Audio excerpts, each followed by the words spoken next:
Well, just like I told you that I was going to tell you that Japan was like practically a colony of the US. वहाँ पर industrial एक उन्होंने revolution type लेकर आए, become an economic hub. इसी तरह से south Korea, that was also becoming economic hub. Taiwan में भी उनका बहुत इंडस्ट्रियलाइजेशन उन्होंने करने की कोशिश की. तो लेकिन there was a saturation point, and there was a time when Japan, although it didn't have any military power or anything, but it was becoming so strong, being such a tiny state, but it was dominating the electronics industries. It was dominating the manufacturing industries, a lot of industries. ACO, Sony. It was actually becoming an economic threat for the US. And exactly at that time, 1970s, 80s की मैं बात कर रही हूँ, कि the US said the same things to Japan. It said कि तुम हमारे, they started a trade war. और उन्होंने कहा तुम हमारी intellectual theft कर रहे हो, तुम हमारे साथ हमारी free market के साथ मतलब बैलेंस ख़राब कर रहे हो, this and that. जो चीज़ें exactly जो अभी चाइना को कही जा रही हैं, same things. Now they thought कि जापान में उनके इंटरेस्ट सैचुरेट हो गए हैं, and they wanted to a bigger thing. China was a nascent market, you know, it was a big market, a big 1 billion people. हाँ, market भी plus cheap labor plus a lot of land. So why not? It could be a heaven for the business people community. So Nixon came there.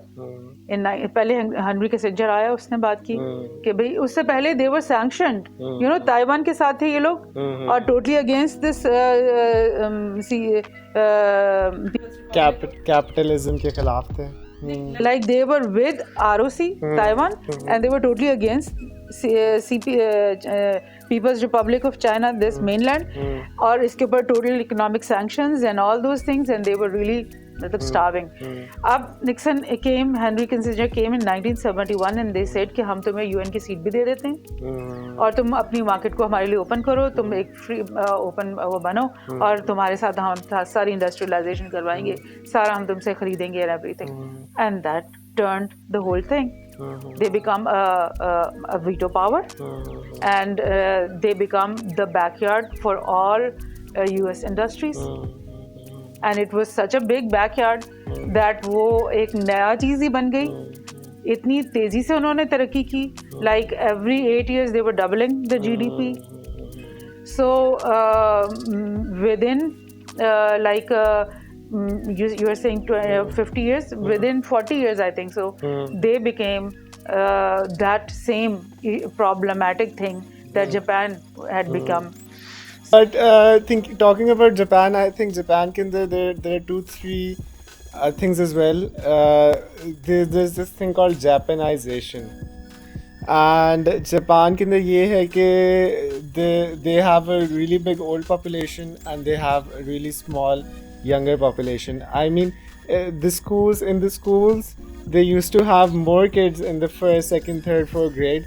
And now, because the kids are becoming so less over there, that they have to close the classes, close the schools, because they only have one kid in that class, in the whole of class. And plus, there's this thing with having too much money and too much success that economies, women and men turn toward their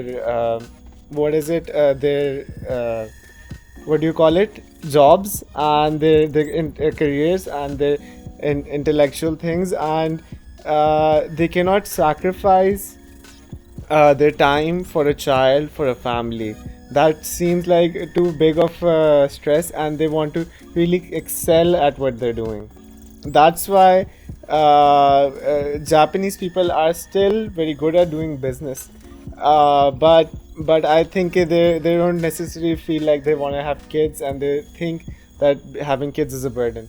And then they had Sony in Japan. Sony is still very big in the world, and they had Casio, and they had all this.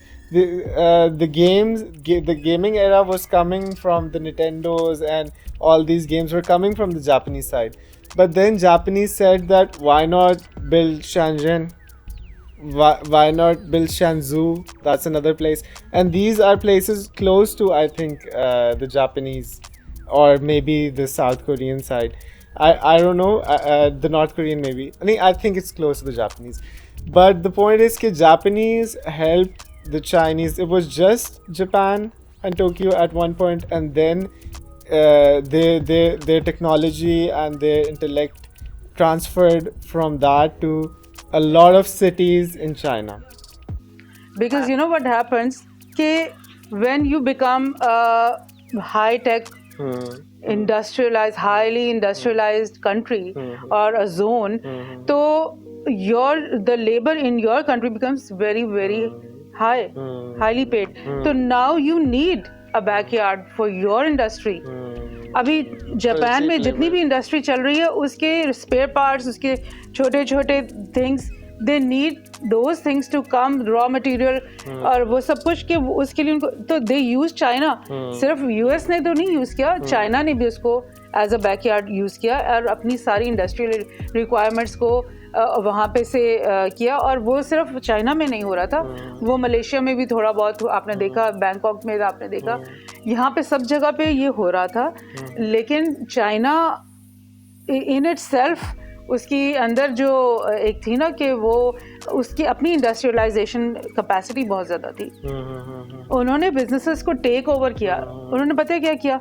What they did was कि जितनी भी transnational companies आती थी तो पहले तो उन्होंने उनको वेलकम किया, लेकिन आस्ते आस्ते उन्होंने ये रूल्स बनाना शुरू कर दिए कि जो भी कंपनी यहाँ पे सेटअप की करेगा वो अपनी जो ब्लूप्रिंट्स हैं, अपनी टेक्नोलॉजी जो है वो हमें ट्रांसफ़र करेगा.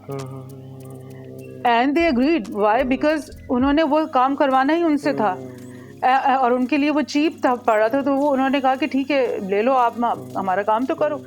तो इस तरह से ये हुआ कि they started getting all that technology. और आज ट्रम्प इज सेइंग कि यू आर मतलब stealing our intellectual property. Actually that was their trade deal, that was their law. तो आपका जब कंट्री का लॉ है तो you don't call it stealing. तो इस तरह